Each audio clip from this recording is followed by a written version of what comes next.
कार्यक्रम के प्रायोजक हैं श्री मदन भाई रेखाबेन हुमड़, रूपेन प्राची हुमड़, अनगवीर आर्शवीर हुमड़, रिक्ता विशाल सेठी, आरिका अर्जुन सेठी।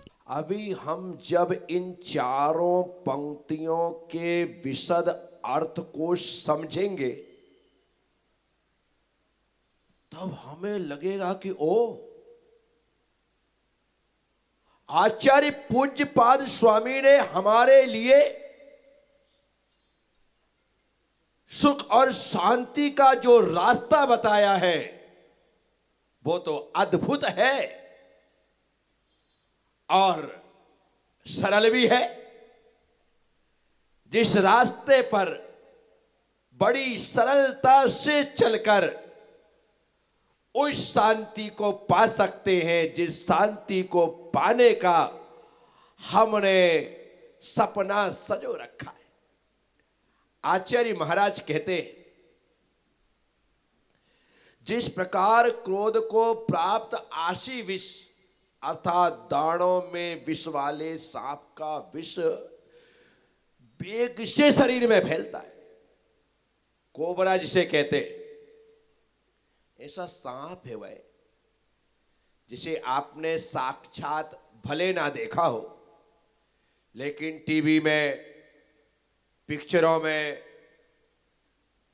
आपके मोबाइल में उस सांप तो देखा होगा, और ना देखा हो तो गूगल में सर्च करके एक इमेज देख लेने, वीडियो देख लेने कि कैसा होता है कोबरा। ऐसा विषधर कि वह दंश प्रहार करे, उसके दंश प्रहार से सामने वाले का बचना असंभव। फिर भी आचार्य पूज्यपाद स्वामी कहते, ऐसा सर्प जो दंश मारता है उसके लिए भी विद्या है, उसे भी बचाया जा सकता है, उसके लिए औषध है, उसके लिए मंत्र है, जल के प्रयोग है, हवन आदि है, जिनसे वह पूर्णतः शांत हो जाता है। अर्थात विषधर के विष को शांत करने की सारी व्यवस्थाएं है। इस पंक्ति को पढ़ने के बाद एक बात तो सिद्ध हो जाती है कि जो लोग कहते हैं कि मंत्र तंत्र क्या कर सकते हैं, जैसे हम 12 भावना में पढ़ते हैं, मणि मंत्र तंत्र बहु होई, मरते न बचावे कोई। ये असरण भावना के अंतर्गत पढ़ी जाने वाली पंक्ति है, लेकिन इस बात को पढ़कर के एकदम से भ्रमित मत हो जाना कि मंत्र तंत्र कुछ नहीं करते। यदि कुछ नहीं करते तो भगवान ने मंत्र को क्यों बनाया और क्यों बताया? जिस मंत्र के लिए कहा जाता है हे सो पंच नमो यारो सब पाव पणाशणो मंगलाड़म च सब्बे सिम पढ़मम होई मंगल, यह पंच नमस्कार मंत्र सभी पापों को, सब पाप पणाशणो, सभी पापों को नाश करने वाला है और सभी मंगलों में पहला मंगल है। जब नमोकार मंत्र की इतनी महिमा है, हम पूजा करते हैं, पढ़ते हैं, आप पवित्रः पवित्रो वा, बोलो, सुस्थितो दुस्तुतोपि वा ध्यायेत पंच नमस्कारम। या तो ये पंक्तियां गलत साबित करो, भगवान कह रहे हैं पवित्र हो, अपवित्र हो, सुस्थित हो, अर्थात बैठे हो, खड़े हो, कैसी भी स्थिति में हो, नमोकार मंत्र का स्मरण आप करेंगे तो आपके सभी प्रकार के पाप ताप संताप नष्ट हो जाए। वाह! और जो लोग कहते हैं मंत्र तंत्र क्या कर सकते हैं, तो उनसे पूछो कि भाई ये भगवान ने क्यों कहा, ये आचार्यों ने क्यों लिखा। मरने से कोई नहीं बचा सकता, यह सत्य है। भगवान भी नहीं बचा सकते, यह सत्य है। आयु का बंद हो जाने पर राजा सैनिक को भगवान महावीर स्वामी नरक जाने से नहीं बचा सके। परम भक्त था, परम शिष्य था राजा सैनिक, लेकिन भगवान महावीर स्वामी भी कर्म बंध के कारण हार गए। कहा कि भाई तूने पहले ही नरक जाने का टिकट कन्फर्म ले रखा है, और कन्फर्म टिकट ऐसी है कि ये टिकट कैंसिल नहीं होती। फ्लाइट की हो, टिकट कैंसिल हो जाए भले पैसा डूब जाए, मुझे नहीं जाना, मैं स्वतंत्र हूं, मैं नहीं जाना हूं, पैसे गए, मैं तो नहीं गया। ट्रेन में आप टिकट कन्फर्म कराएं, पहले कैंसिल करवा दो, पूरा पैसा रिफंड हो जाएगा। आप उसी समय करवा रहे हैं, थोड़ी घंटे 2 घंटे पहले करवा रहे हैं, 20-25% वापिस आएगा तो सही साथियों। लेकिन यदि चतुर्गति का टिकट कन्फर्म कर लिया,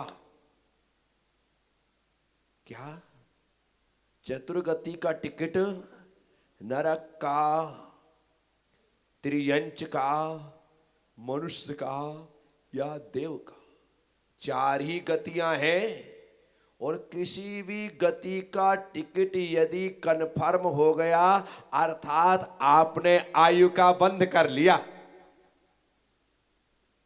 तो अब भगवान में भी वह सामर्थ्य नहीं है कि तुम्हारी टिकट कैंसिल करे। हां, कम ज्यादा हो सकता है, कम ज्यादा। किसी को 7वें नरक में जाना है, अर्थात वहां की टिकट कराई थी, प्रभु कृपा से वह पहले नरक में कन्वर्ट हो सकती, पर नरक जाना पड़ेगा कि चल भाई 7वें में नहीं, पहले का कर देते हैं, लेकिन जाना तो पड़ेगा। त्रियंच गति की टिकट कन्फर्म की है तो कर्म भूमि का ना सही भोग भूमि का त्रियंच बन जा। टिकट तो कन्फर्म है, त्रियंच तो बनना पड़ेगा। मनुष्य गति का टिकट कन्फर्म किया है तो कर्म भूमि का ना सही भोग भूमि का बन जा, वो बनना पड़ेगा, क्योंकि टिकट तो मनुष्य गति की ले रखी है। देवगति के साथ भी ऐसा ही है। भवनक त्रिक में भवनवासी व्यंतर ज्योतिष का टिकट ले रखा है। अच्छे कर्म किए 16वें स्वर्ग तक जा सकता है और ऊपर तक जा सकता है, स्थिति है, रास्ता। इसीलिए मैं आप सबसे कहता, मंत्रों का अपना प्रभाव है, मरने से नहीं बचा सकता, ये ठीक है, लेकिन आदियों से, व्याधियों से, परेशानियों से, मुसीबतों से, कष्टों से, संकटों से तो बचा सकता है। भक्तांबर जी पढ़ते ना 47वां काव्य में, मत्यद्दीपेन्द्र मगराज दवान लाही संग्राम वारिद महोदर बंधनोत्थम तस्यासु नासु प्याति भयम्भेव यस्तावकम स्वम मतिमान धीते। आचार्य मानतु पूरे जितने उन्होंने भय बतलाए थे, जिनका कष्ट हमारे जीवन में आता है, वो कहते हैं भगवान की भक्ति से वे सारे के सारे कष्ट समाप्त होते हैं। भगवान के नाम में वह ताकत है। तो नाम मंत्र मनुषम मनुजय स्मरंता, आपका नाम मंत्र ऐसा है जो मन में स्मरण किया जाता है और आधी व्याधियां दूर हो जाती है। मैं आपसे कहता हूं, श्रद्धा होना चाहिए। क्या होना चाहिए? आचार्य मान तुंग स्वामी के मन में भगवान जिनेंद्र के प्रति इतनी गहरी आस्था, इतनी गहरी आस्था, इतनी गहरी आस्था थी कि वे बंधनों में बंधे हैं, उन्हें पता ही नहीं है कि मैं तालों के दरवाजों में लगे हुए तालों के भीतर कर दिया गया हूँ और मुझे 48 दरवाजों के भीतर ताले लगा करके बंद कर दिया गया है। उन्हें ये एहसास नहीं है। वे जैसे जंगल में आंख मूंद करके बैठे थे, उन्हें उठा करके लाया गया, कुछ नहीं बोला, आंख नहीं खोली, तो उन्हें वैसी ही अवस्था में जेल में, कारागृह में बंद कर दिया गया और वहीं पर बैठे और बैठ करके भगवान की स्तुति कर रहे हैं। और स्तुति करते हुए ताले अपने आप टूट रहे हैं, वे तोड़ नहीं रहे। दरवाजे अपने आप खुल रहे हैं, वे खोल नहीं रहे। सैनिकों ने देखा, रक्षकों ने देखा कि ये क्या, कोई तोड़ने वाला नहीं, कोई खोलने वाला नहीं, फिर भी टूट रहे और खुल रहे हैं। राजा के डर से फिर दरवाजे लगा दिए, फिर नए ताले लगा दिए, फिर देखा, फिर टूट गए, फिर दरवाजे खुल गए। उन्होंने कहा ये क्या माजरा है। जाकर के महाराज से कहा, महाराज किसको कैद कर रखा है? आप उसे कैद कर ही नहीं सकते। हमने मजबूत से मजबूत ताले लगाए, दरवाजों को अच्छे से बंद किया। हम ताले बंद कर लगा नहीं पाते, दरवाजे ढंग से बंद नहीं कर पाते हैं और ताले अपने आप टूट करके गिरने लग जाते हैं। सम्राट ने कहा, राजा ने कहा, ऐसा हो ही नहीं सकता, और यदि यह सत्य है तो मैं स्वयं चल करके देखना चाहूंगा। राजा भोज स्वयं कारागृह में जाते हैं, दरवाजे बंद करवाते हैं, ताले लगवाते हैं और लगवाने के बाद वे देखते हैं कि यहां पर ताला लगाया जा रहा है और ताला टूट करके द्वार खुल रहा है। साथियों, भगवान के प्रति गहरी आस्था हो तो चाहे करके भी कोई उस जीव को बंधनों में नहीं बांध सकता है, क्योंकि वह भगवान के बंधन में बंधा है। जो भगवान के बंधन में बंध जाता है उसे संसार के बंधन बांध नहीं सकते, उसे संसार के बंधन रोक नहीं सकते। धन्य वे आचार्य मान तुंग स्वामी। मंत्र मृत्यु से नहीं बचाता है, लेकिन संसार की आदियों से, व्याधियों से, मुसीबतों से, परेशानियों से, समस्याओं से बचाता है। मंत्र की अपनी ताकत है। श्रद्धा के साथ मंत्र जपिए। ऐसे एक दो नहीं, सैकड़ों हजारों उदाहरण हमारे शास्त्रों में उल्लिखित हैं। मैं रोज जैन रक्षा स्तोत्र पढ़ता हूं प्रतिदिन, और अपने शरीर के एक एक अंग का यूं करते हुए, स्पर्श करते हुए इस मंत्र को पढ़ता। उसका जीता जागता चमत्कार मैंने अपने खुद की लाइफ में देखा। तपोभूमि में वेदी निर्माण का कार्य चल रहा था। ये टेबल तो थोड़ी छोटी है, इससे भी बड़ा, इतना बड़ा पत्थर होगा, इससे 1-1.5 फुट और बढ़ा लो, और जिसकी लेंथ कम से कम 6 इंच मोटी होगी। मैं वहां पर खड़े होकर के काम देख रहा हूं, बता रहा हूं कि ऐसे कर। इतने में कारीगर का हाथ पत्थर से टकराता है और पत्थर बेदी से नीचे गिरकर सीधे मेरे पैर के पंजे में गिर करके 2 टुकड़े हो जाता है। जैसे ही पत्थर के 2 टुकड़े होते हैं, मैं कारीगर से कहता हूं कि भाई अब जो भी बात करना है नीचे ही करेंगे, क्योंकि मेरा पैर तो टूट गया, फ्रैक्चर हो गया। और मैं सीधे नीचे गया कि कोई मुझे गोदी में उठा करके लेके जाए, इससे अच्छा अभी तो खुद नीचे पहुंच जाओ।